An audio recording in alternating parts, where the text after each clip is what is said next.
everybody. It's Guiding Halo here. This is going to be your daily hope for the 16th of January. So first card out here on the left we have is through meditation, prayer. Through prayer and meditation, I create a ripple effect of peace in the world. So when you bring yourself peace, being we're all part of a mass consciousness and collective, we actually, in prayer and meditation, bring more of that into the whole mass consciousness. I choose love no matter what. So no matter what happens, it's about choosing love. And yes, this next card I agree firmly with. Fortunately, so ever massively fortunately, deep within us, there is a direct connection to the divine. So someone's connecting with love and stepping into love here in some sort of way or circumstance. It's truly about... yeah, I get it. Okay. Fortunately, deep within us, there's a direct connection to the divine. So regardless of what we even think of as love, regardless of what we think of as anything, use your mind. Is your mind actually where it's all stemming from, or is it divine source guided? So it's about stepping into your intuition, really utilizing your intuition, using meditation and prayer to do just that. Choose love no matter what circumstance you come across or deal with today. The next card is, I always trust the direction of the universe and know I'm being guided. So I know I'm being guided, but how do I tune into that guidance perhaps? How do I tune in directly to how and what the divine would like to teach me or have me go towards? And is it just my thoughts, or is it actually intuition? The moment I embrace my peace within and surrender the outcome is the moment that the universe can truly get to work. So that deep divine connection that you have within you, perhaps someone has been hearing, get out of your own way, get out of our way, just sit down, relax, let us take care of things, let us take care of the wheel. Let us, as that song Carrie Underwood, Jesus, take the wheel, take it from my hands. Maybe that's the prayer it should be given, is that I am surrendering any outcome to anything, and I'm giving you absolute control and beauty to what you are bringing to my life. And I will accept it with absolute love, regardless of what it is. Yeah, see, there's a truth here. A truth, this is a new opportunity to take a new truth and a deeper understanding with you. And it's got something to do with surrendering an outcome. Also could have something to do with the truth about a new start. I choose love no matter what. This is coming out of gloomy times for somebody. There's a truth coming, or a sword being handed for you to take with you that truly will be your crowning glory. You know, it's like victory. This is a hard-won victory, this truth. It's been a hard time. It's been hard, which is why it comes out of gloomy times. But this is a hard-won victory. Let me tell you, this victory of truth that you have a new sword to take with you, it's not been an easy journey to get there. That is for sure. But prayer and meditation will create a ripple effect of peace in the world, and definitely within yourself. Look at that. I choose love no matter what happens. I choose, and absolute happiness comes when you do. There's something someone's been tied to. Get the devil card here. Whether it's addiction, could be a person, could be person, place, thing, anything under the sun. Something that you use in some sort of way to keep your mind off of what it is you're supposed to be doing, or to keep your heart off of the trajectory you're supposed to take. I choose love no matter what. So I choose love no matter what, but you can connect to the divine. Is the truth that in prayer and meditation, someone's not feeling incredibly happy, and you're trying to choose love no matter what to bring out bring forth a happy outcome? Fortunately, deep within us, there is a deep connection, direct connection to the divine. But you're conflicted.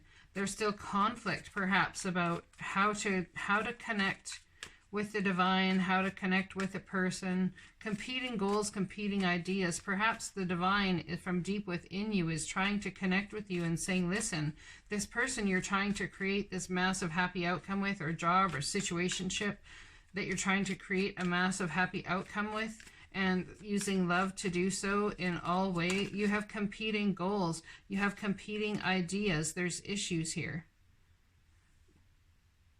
Or you're conflicted about how to listen to this divine connection that is deep within you, not sure which way to head forward. I always trust the direction of the universe and know I'm being guided. This could be about a home foundation. In trusting the connection of the universe and trusting that you're being guided by whatever means that is. And understanding that what comes across, sits across from you every day is absolutely divinely guided, that it be there.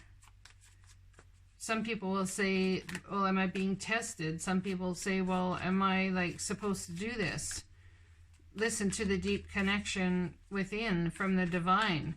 And if you choose love, you win no matter what. Every circumstance, you'll win no matter what.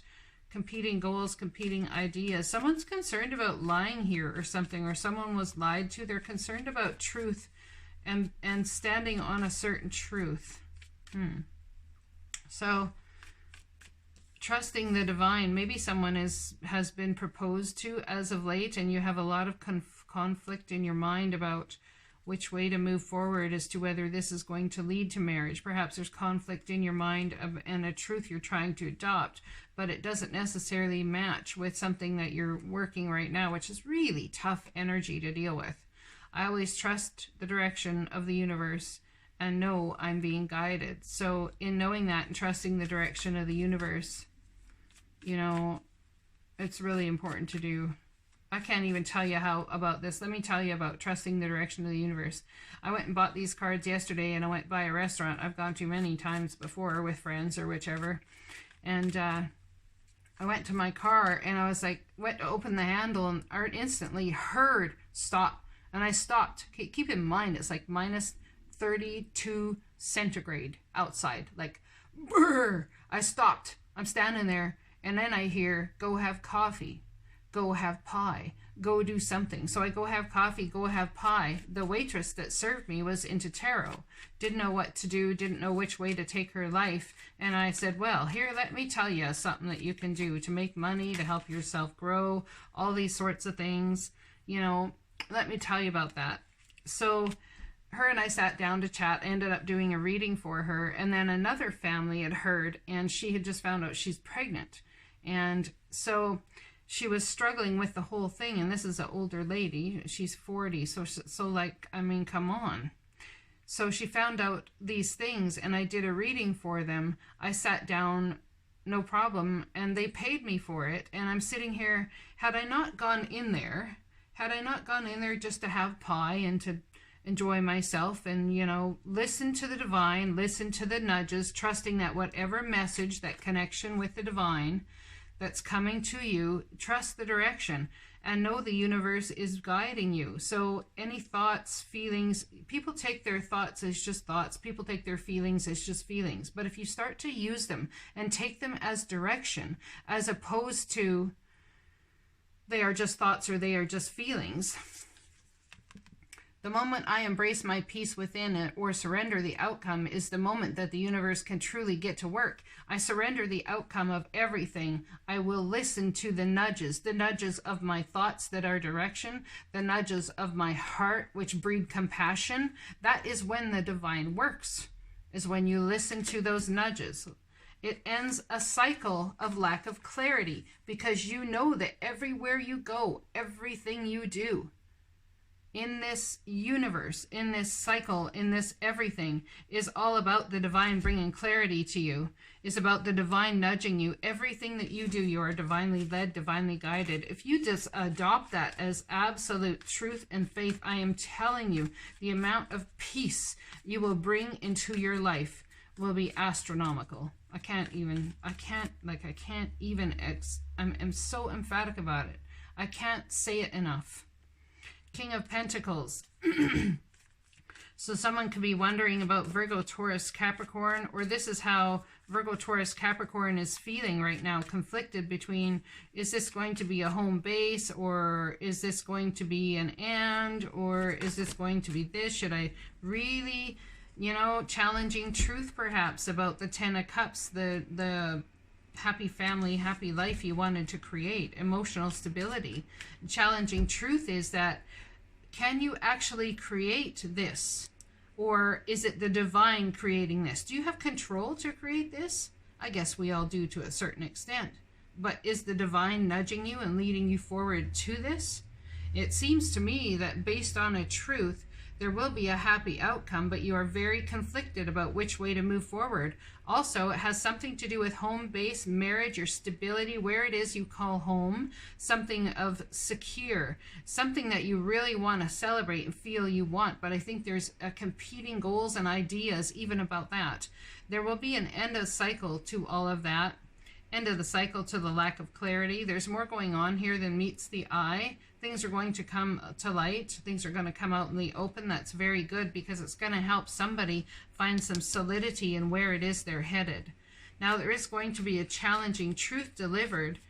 Perhaps will bring you out of this Five of Wands energy. This could also be an ingenious idea about how to handle these competing goals and competing ideas. So when you have these competing issues, or it could be an out-and-out battle, a challenging truth that someone's not going to win here.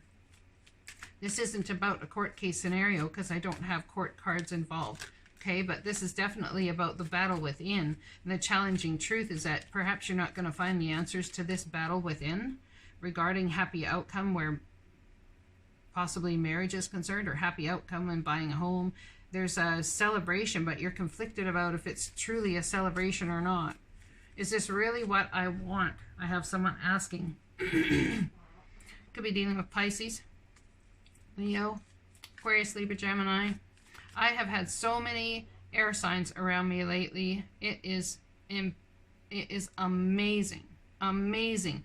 The three people at I did the reading for last night, the family, they were all air signs, all three of them. There was another air sign. The waitress was an air sign. My boyfriend is an air sign. His father is an air sign. My son-in-law is an air sign. My landlord's an air sign. His friend that's coming to stay here is an air sign. There are so many air signs. And I think a lot of air signs are looking for, well, we're coming into the age of Aquarius. So it's about wisdom and knowledge. And how does someone find grounding in this new age of air? Can we be grounded in air, or is it strictly in earth, in the 3D world that grounds us? I think it's about finding truth and grounding and knowledge without having the grounding from your root chakra. So you could have root chakra, well, you can take it many different ways, however it resonates for you, but they say that the root chakra is what grounds us. If the root chakra is what grounds us, perhaps we're not being grounded any longer in our home, not feeling grounded in our home or the place where we live or anything in the 3D. Perhaps now we're being very grounded in our mind, very grounded in our emotions. And if you've been very grounded in your mind, if you have been very grounded in your mind for a very long time, based on truth and all these sorts of things, chances are, I would say that it's time for the divine to switch it up and put you in more grounding towards possibly your earth stability, the financial stability. Could be the stability in your heart and in your emotions. So it's about to switch up, I promise you, if it has not already. There will be people come into your life, if you are a teacher, that you are to teach about how to be grounded with being the Aries type energy they are. Are they grounded in the not having anything? Is that what grounds them? Are they grounded in their heart space and in their emotions?